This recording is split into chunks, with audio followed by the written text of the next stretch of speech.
Plane চালু হতেই একটা গোটা মৃত মুরগিকে সজোরে ছুঁড়ে মারা হয় ইঞ্জিনের দিকে।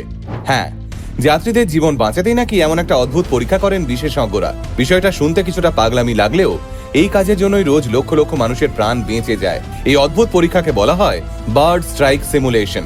আকাশে উড়ে যাওয়ার আগে প্রত্যেকটা প্লেনকে এই পরীক্ষায় পাশ করতে হয়, কারণ বিগত কয়েক বছরে একের পর এক বিমান দুর্ঘটনার তদন্তে বারংবার উঠে এসেছে একটা ভয়ঙ্কর শব্দ, বার্ড স্ট্রাইক। কোথাও টেক অফের সময় ইঞ্জিনে পাখি ঢুকে আগুন ধরে গেছে, কোথাও আবার ল্যান্ডিং এর মুহূর্তে ককপিটের কাছে ধাক্কা লেগে পাইলটের নিয়ন্ত্রণ হারানোর উপক্রম হয়েছে। বেশিরভাগ ক্ষেত্রেই বড়সড় দুর্ঘটনা এড়ানো গেলেও এই প্রতিটা ঘটনায় মনে করিয়ে দিয়েছে আকাশে একটা ছোট্ট পাখিও কতটা বিপদ ডেকে আনতে পারে। কিছুদিন আগে আমরা এই বিষয়ে একটা রিলস বানিয়েছিলাম, সেখানে সবাই বিষয়টা বিশদে জানতে চেয়েছিলেন। তাই চলুন আজকের ভিডিওতে গোটা ঘটনাটা বিশদে জেনে নিই। প্লেন যখন টেক অফ করে বা ল্যান্ডিং এর সময় নিচু দিয়ে ওড়ে, তখন হঠাৎ করেই কোনো কোনো পাখির সঙ্গে প্লেনের ইঞ্জিন, উইং অথবা ককপিটের সামনের কাঁচের ধাক্কা লাগতে পারে।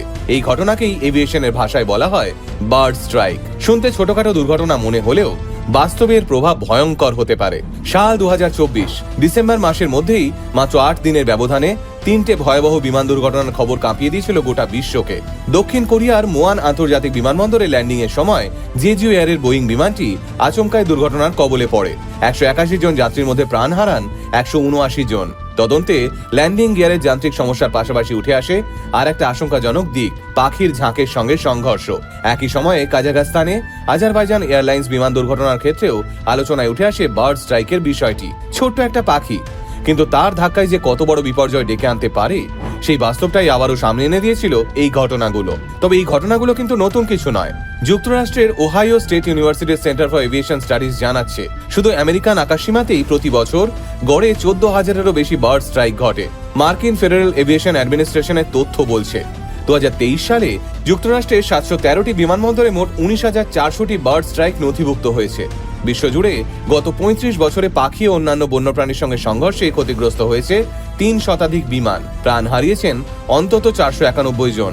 এইসব শুনে আপনার মনে এখন একটাই প্রশ্ন, এত ঝুঁকি থাকা সত্ত্বেও প্লেনগুলো কিভাবে প্রতিদিন নির্বিঘ্নে আকাশে উড়ছে? এই হাজার হাজার যাত্রীর নিরাপত্তার জন্য কি ব্যবস্থা নেওয়া হচ্ছে?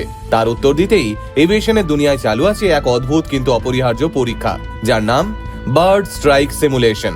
এই পরীক্ষার মূল উদ্দেশ্য একটাই, আকাশে যদি কোনো পাখি ইঞ্জিনে ঢুকে পড়ে তাহলে প্লেনটা কি নিজেকে সামলাতে পারবে?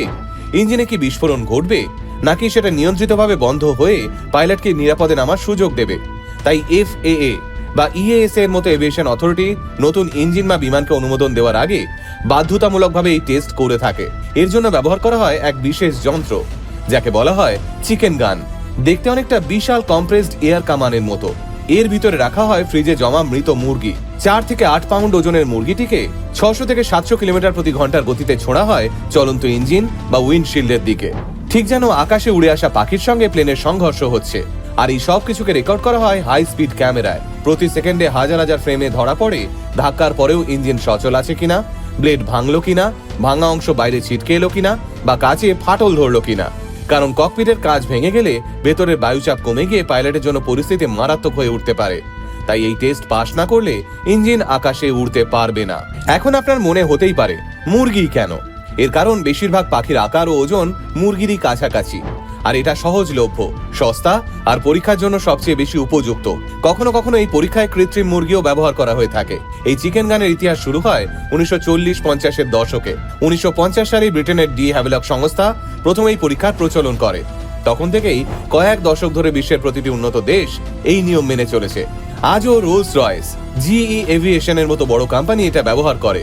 ফলে কোনো নতুন বিমান বা ইঞ্জিনকে ওড়ার যোগ্য হতে এই পরীক্ষায় পাশ করতেই হয়। তবে সব সতর্কতার পরেও ঝুঁকি পুরোপুরি কমে না, কারণ আকাশ শুধু এরোপ্লেনের একা যাতায়াতের পথ নয়, ওটা পাখিদেরও নিজস্ব পথ। বিশেষ করে শীতকালে সাইবেরিয়ার মতো বরফ ঢাকা অঞ্চল থেকে উষ্ণ দেশের দিকে অসংখ্য পরিযায়ী পাখি পাড়ি দেয়। ফলে সেই সময় বিপদের আশঙ্কা সব থেকে বেশি। অক্টোবর থেকে মার্চ মাস পর্যন্ত সময়টা তাই এভিয়েশনের দুনিয়ায় সবচেয়ে ঝুঁকিপূর্ণ। এই কারণেই অনেক বিমানবন্দরে লেজার লাইট, সাউন্ড গ্রেনেড, এমনকি পাখির গতিবিধি নজর রাখতে বন্যপ্রাণী বিশেষজ্ঞ নিয়োগ করা হয়। ভারতেও এই সমস্যা কম নয়। গত কয়েক বছরে বড় এয়ারপোর্টগুলোতে হাজার হাজার বার্ড স্ট্রাইক হয়েছে। মূলত দিল্লিতে এই সমস্যা হয়েছে সব থেকে বেশি।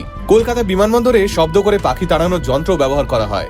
এছাড়াও এই সমস্যার মোকাবিলায় লেজার ও ড্রোনের ব্যবহারও করা হয়। এই অদ্ভুত পরীক্ষা না থাকলে আকাশপথ কতটা ঝুঁকিপূর্ণ হতো ভাবুন। লক্ষ লক্ষ যাত্রী প্রতি বছর নিরাপদে উড়ে বেড়াতে পারছেন শুধুমাত্র কিছু মৃত মুরগির জন্য। বিষয়টা ভাবলেই কেমন একটা রোমাঞ্চকর লাগছে।